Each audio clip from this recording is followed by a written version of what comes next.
Verdict Watch. Massachusetts Karen Reed trial. Jury wrapping up its first full day of deliberation. Second trial for Reed in the murder of her boyfriend, Boston police officer John O'Keefe. First trial ended in a mistrial. All right, trial attorney Misty Marris with this. Just a few minutes, Misty. I'm sorry about that because of all the breaking news we've had today, but I'm interested in this case because of how intriguing the first trial was.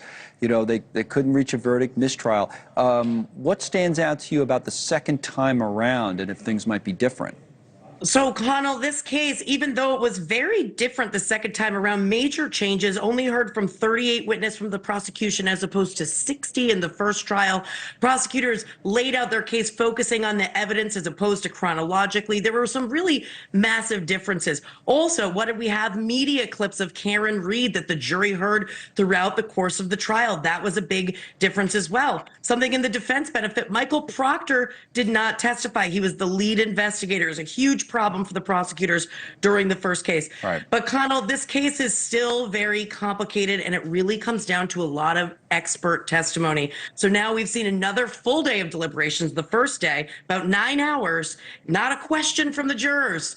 So they're obviously back in that jury room grappling with this right now. That is interesting. I think we have a screen of the key witnesses, to your point about witnesses that are experts. Then you get into some theories. So, all right, so Jennifer McCabe, first of all, testified about hearing Reed say, I hit him, you know, the friend, and said it was in a panic, not necessarily as a confession. Dr. Judson Welcher demonstrated O'Keefe's injuries were consistent with being struck by the SUV, going at 24 miles per hour, specific.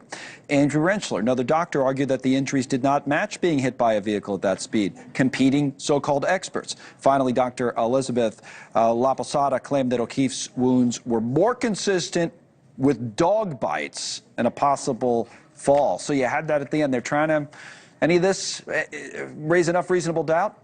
So here's what the defense did. They could not raise what's called a third-party culprit defense. The judge said no. So they couldn't say it was somebody else who killed him. Right. What they raised was a Bowden defense, which is the investigators didn't look at anybody else. They looked at only Karen Reed. And there were all these other alternative theories that they could have pursued. So all of those battle of the experts, that is so key to this. And it's really going to come down to how the jurors process that. To me, I think the intentional second-degree murder, I could see an acquittal there. But when it comes to the involuntary manslaughter, lesser included offenses, vehicular manslaughter, I bet that's where they're grappling in that jury room. And is it possible? I mean, it's always possible, but you wonder if they'll be able to reach a verdict or it's be hung again. All you need is one, right? Absolutely. Now we're 9 hours in. It was like 26 hours the first time around. So we'll have to see how this plays out. I'm listening for any jury questions. Now, it's not dispositive. It's not that we know what they're thinking, but it does give us an idea of what evidence they're focused on. So maybe we'll get some of that tomorrow. All right, Misty. It's always good to have you on. We'll watch this one. We're watching them all. Misty Marris with us. All right. So